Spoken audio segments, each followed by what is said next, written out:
Tapi engkau khalifah dari khalifah, kau dinaungi, kau diselamatkan, oh, dari hari pembalasan. Engkau bisa bawa mata air kebaikan. Assalamualaikum warahmatullahi wabarakatuh. Sobat RH sekalian, jumpa lagi kita di channel yang keren ini, Keren Cadas. Ya sobat semuanya, coba kita lihat ya satu berita menarik ini, penting ini bagi Anies Baswedan, yaitu bahwa alumni ITS sedang menyiapkan sistem untuk mencegah kecurangan terjadi, terutama kepada Anies Baswedan tentunya. Ya dahsyat ini ya, coba kita bacakan dan nanti kita bahas ya. Memang tema tim Anies Baswedan adalah bagaimana kecurangan tidak terjadi, karena mereka meyakini ya saat ini bahwa peluang Anies untuk menang, seperti kata Sudirman Said, itu saja, demokrasi dan fair election. Gak usah yang lain. Nah, fair election itu artinya kekuasaan tidak terlibat. Tidak ada yang namanya deployment of financial resources, state apparatus dan state facilities ya. Oke, coba kita bacakan saudara sekalian. Alumni ITS buat sistem agar Anies tak bisa dicurangi di Pilpres 2024. ABW News, anggota jaringan keluarga besar alumni Institut Teknologi 10 November atau Jangkar ITS, Arief Budiono mengatakan pihaknya adalah orang-orang yang di Pilpres 2019 pendukung Prabowo Subianto. Menurutnya pada Pilpres 2019 lalu tersebut banyak kelemahannya hingga akhirnya kecurangan juga tak sedikit yang terjadi. Jadi karena kami memang orang-orang teknik, kami belajar dari 2019 kemarin. Jadi salah satu kelemahan di 2019 itu bukan di saksi penghitungan suara, katanya dikutip KBA News dari YouTube Laman TV. Maksud bukan dari saksi itu gimana? Ia menjelaskan berdasarkan Pilpres 2019 kemarin, hampir bisa dikatakan saksi untuk Pilpres hampir tidak ada. Ya, yang saya tahu memang ada salah satu parpol pendukung saat itu yang mengatakan bahwasannya dia yang bertanggung jawab terhadap saksi jelasnya. Tapi lanjut dia, fakta di lapangan itu hampir tidak ada sama sekali. Belajar dari 2019 maka pihaknya dari Jangkar ITS mengambil inisiatif untuk memperkuat di saksi yang pada saat hari H nanti. Karena sangat vital sekali, percuma kita kampanye rame-rame gitu ya. Kalau di awal besar tapi kalau kita lemah di saksi ya enggak ada gunanya gitu. Karena perhitungan itulah sebenarnya peperangan sesungguhnya, jelasnya. Ia menyampaikan pihaknya akan memfokuskan lebih ke sistem. Jadi nanti kata dia bagaimana simpul-simpul relawan dari Anies Baswedan yang akan menjadi saksi di tempat pemungutan suara atau TPS, lalu dari Jangkar ITS ini akan menyediakan sistemnya. Sistem yang dimaksudkan ya ini misalnya salah satunya untuk penyusunan database secara akurat. Jadi siapa nanti akan menjaga di TPS ini dan seterusnya seperti itu. Setelah itu bagaimana misalkan nanti melatih saksi sehingga kalau ketika hari pencoblosan nanti apa yang harus dilakukan, apa yang boleh, apa yang tidak boleh dan seterusnya katanya.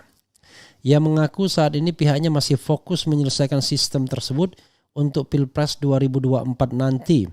Karena sekali lagi ini juga harus kami sesuaikan dengan kondisi di lapangan juga. Nanti seperti apa kami akan kumpulkan beberapa simpul relawan, jelasnya. Yang jelas kata dia dalam pembuatan sistem tersebut pihaknya tak tergesa-gesa dan dilakukan dengan serius. Poinnya lanjut dia adalah bagaimana sistem atau aplikasi yang dibuat benar-benar punya kekuatan untuk mengawasi suara Anies Baswedan. Karena kondisinya bisa jadi sangat kasuistik di lapangan. Makanya kami tidak tergesa-gesa untuk membuat aplikasi. Poinnya adalah bagaimana aplikasi ini benar-benar punya kekuatan. Jadi kami harus bersinergi dengan simpul relawan yang lain. Karena sebenarnya mereka nanti yang akan berjibaku ketika proses perhitungan ujarnya. Ya, saudara sekalian, pastikan tidak hanya menjaga suara Anies Baswedan, tapi suara lawannya juga. Kalau suara Anies tetap tapi lawannya nambah ya bodoh ya. Oke, agak miris sebenarnya pemilu kita ini. Tiba-tiba peran dari KPU harus digantikan oleh peserta pemilu. Harusnya kalau begitu bisa nggak KPU-nya memberikan jaminan bahwa mereka akan menyelenggarakan pemilu secara jujur dan adil dan mengawal penghitungan suara sebaik-baiknya dan tidak ada kecurangan. Karena kecurangan itu ya dibikin oleh KPU sendiri pastinya. Kan nggak mungkin orang lain. Jadi KPU sendiri yang membuat kecurangan dengan membiarkan perubahan-perubahan yang terjadi di tengah jalan. Padahal untuk Pilpres misalnya mudah. Harusnya yang namanya suara itu tidak boleh bergerak. Jadi dari TPS suara itu dikumpulkan ke stadion, misalnya tingkat kabupaten kota khusus untuk Pilpres, udah. Jadi penghitungan tidak dilakukan di tempat, tapi dilakukan di stadion, misalnya one for all, misalnya begitu. Kalau itu yang terjadi, wah itu justru lebih menjamin suara itu tidak kemana-mana. Kalau yang begini, waduh berat ya. Tingkat-tingkat penghitungan itulah yang memungkinkan kecurangan bisa terjadi. Jadi usulan saya misalnya seperti yang saya dilihat di Birmingham, yaitu dari TPS tidak usah dihitung. Dari TPS langsung semua kotak suara dan bahan-bahannya itu dibawa ke stadion di kabupaten. Nah, udah once for all, kabupaten suara di kabupaten itu bawa tingkat nasional, selesai. Harusnya begitu ya. Biar tidak ada kecurangan. Tapi masalahnya orang kita kan selalu membuat celah untuk melakukan kecurangan karena beberapa di antara mereka yakin dengan kecurangan itulah mereka bisa tetap bertahan di kekuasaan. Itu soalnya ya. Oke, sobat RH sekalian. Dahsyat ya. Ya, sobat RH sekalian, kita doakan soal sistem yang bisa mengawal kecurangan ini. Walaupun miris kita kok tiba-tiba jadi ribet kita ya untuk mengawal pemilu ini. Padahal harusnya kita cukup memberikan suara dan tunggu hasilnya yang sejujur-jujurnya. Tapi itu tidak terjadi di negeri Indonesia ini. Itu saja sobat era sekalian. Wassalamualaikum warahmatullahi wabarakatuh. Ciao. Assalamualaikum warahmatullahi wabarakatuh. Selamat buat Bung Refli Harun.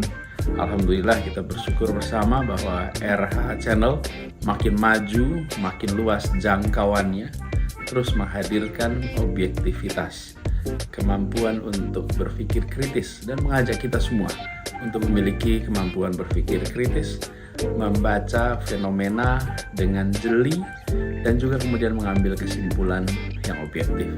Insya Allah terus menjadi bagian dari yang mencerdaskan kehidupan bangsa. Selamat untuk Bung Refli, selamat untuk RH Channel, salam hangat untuk semuanya. Assalamualaikum warahmatullahi wabarakatuh. Halo semuanya, selamat ulang tahun Ayah. Semoga sehat selalu, bisa bermanfaat, sehat walafiat. Keren cadas, keren cadas, keren.